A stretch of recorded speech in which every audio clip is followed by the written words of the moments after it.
Vos deux centres de rénovation Home Hardware de Newport et dans Beaufils et votre caisse Desjardins du littoral gaspésien vous présentent Reflet d'ici.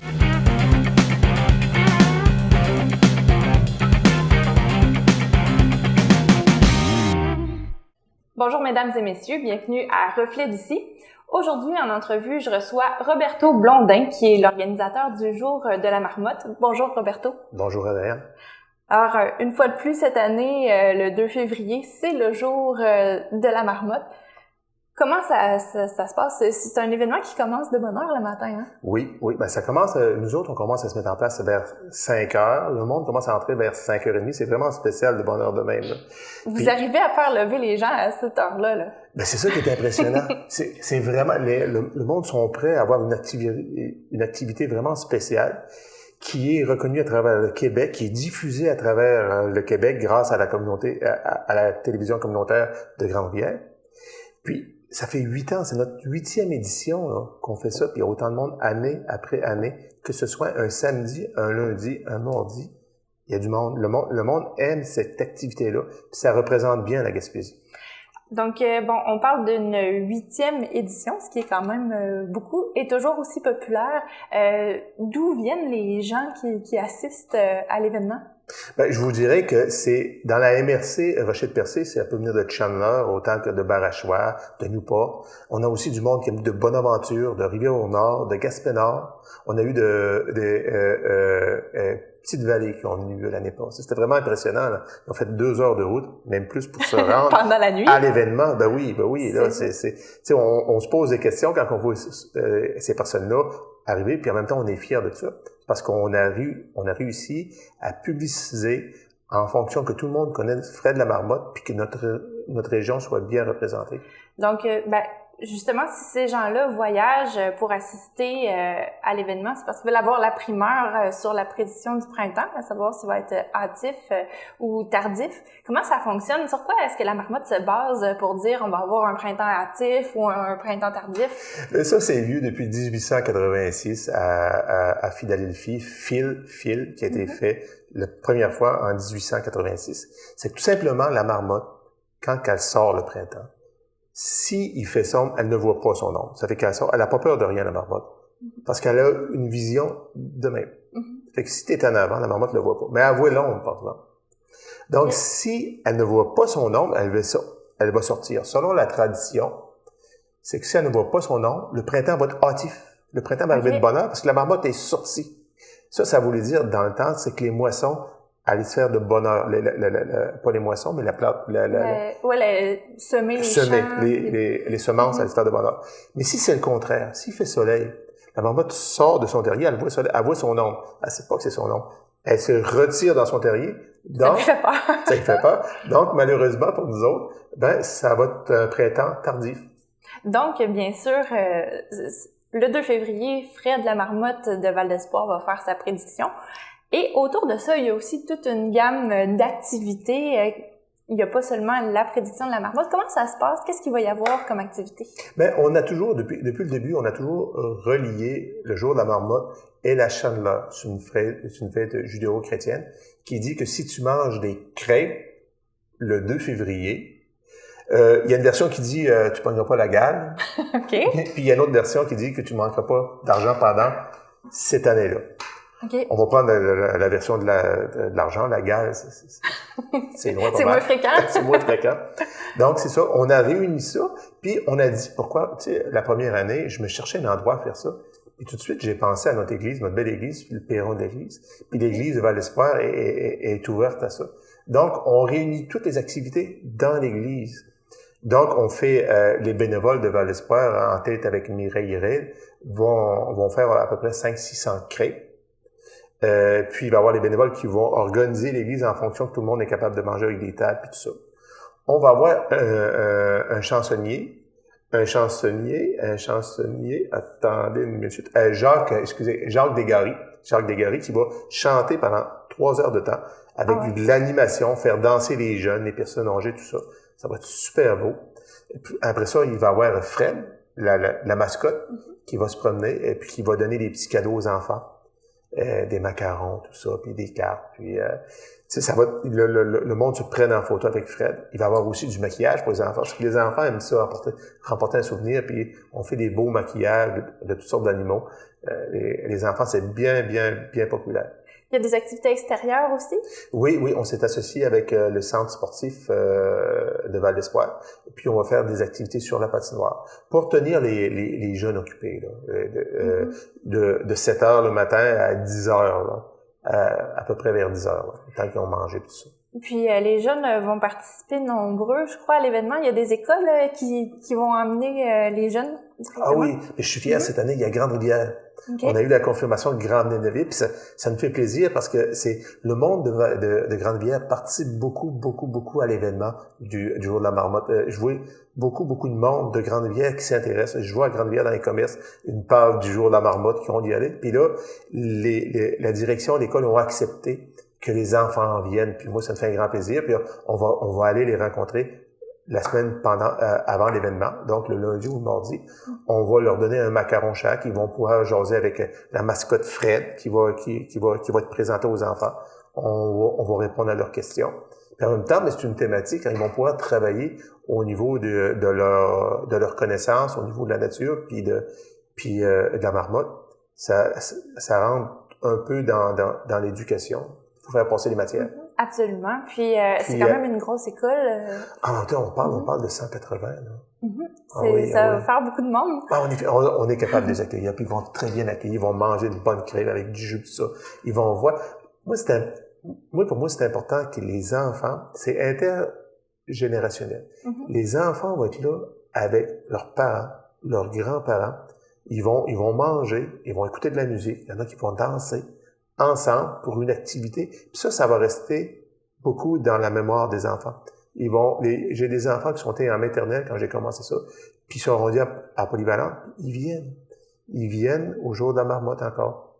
Parce que ça a marqué leur imagination. C'est ça qui est important, puis c'est ça qu'on aime. Absolument.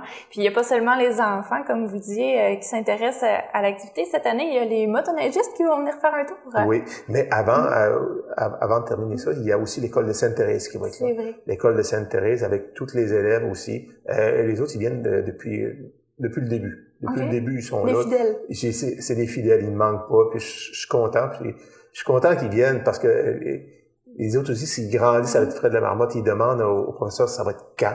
Le jour de la marmotte, puis on sait que c'est le 2 février. Ils vont se rappeler de la date. Ils vont se rappeler de la date, ça va marquer, oui. Puis maintenant, les motoneigistes aussi vont venir faire un tour. Comment ça fonctionne? Ah, mais écoute, je suis content, j'ai eu un appel du club de motoneige, puis ils vont faire une randonnée. Puis ils vont monter à Val d'Espoir. C'est une randonnée nocturne. Oui. On va ouvrir la salle communautaire pour les autres s'il arrive trop de bonheur, là, parce qu'ils vont arriver de bonheur un peu.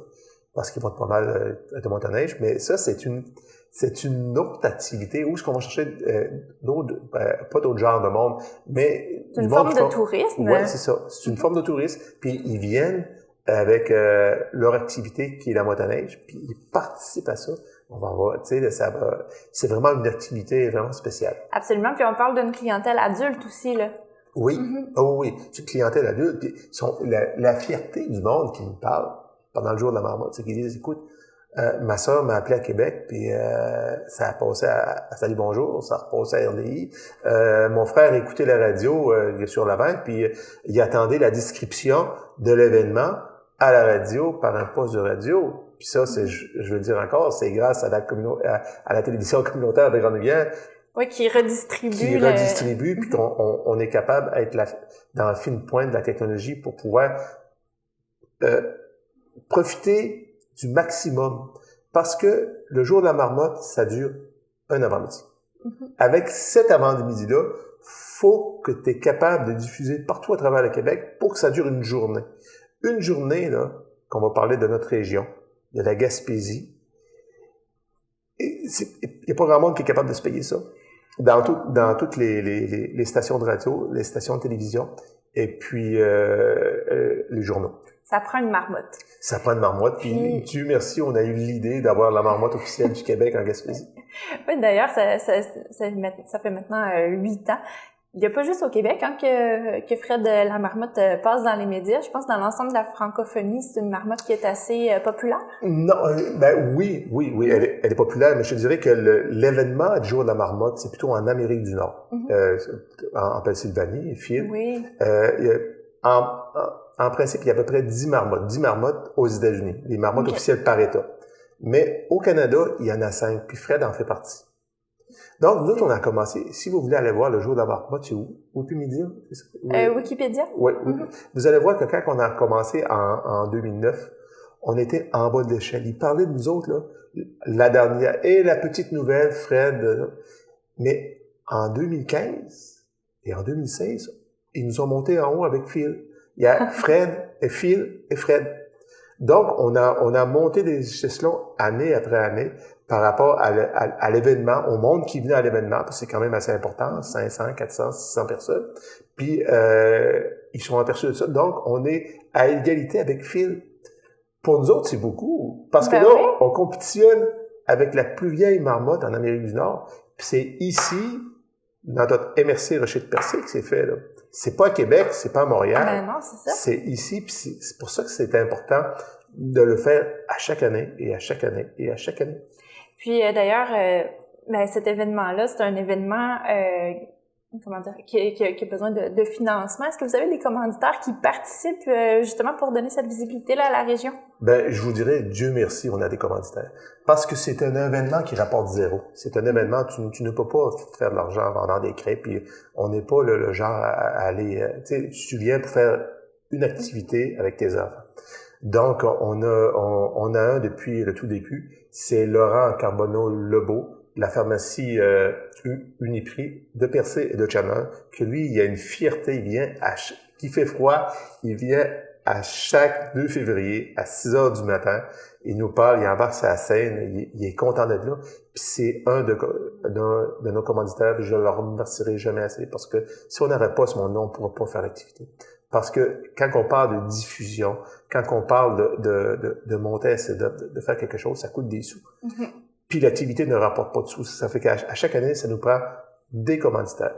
Puis il y a aussi la Caisse des jardins du littoral gaspésien qu'à chaque année, ils ont été là à la première année et tout le temps, ils nous appuient. Ça, c'est la petite tape dans le dos qu'on a besoin d'une institution financière qui dit oui, on croit à votre projet, on va participer, puis on sait que ça apporte du positif. Pendant l'hiver, ça apporte quelque chose de positif. De dire, hey, regardez, ils nous voient partout. Autant nous autres, on est fiers d'y aller, puis autant qu'on est fiers de voir que les autres ailleurs nous regardent. Ben oui. Oui. Puis il y a aussi le gouvernement provincial avec Gaétan Leguel. Les députés, à chaque année, ils s'impliquent par une somme d'argent. Il y a aussi notre nouvelle ministre, la députée, Madame Diane Le Boutillier, qui s'implique aussi au niveau financier.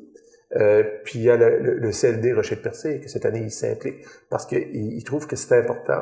L'événement est important au niveau de la diffusion de la MRC Rocher de Percé. Puis ils ont vu Fred la marmotte monter les échelons eux aussi. J'imagine que c'est encourageant. Ben oui.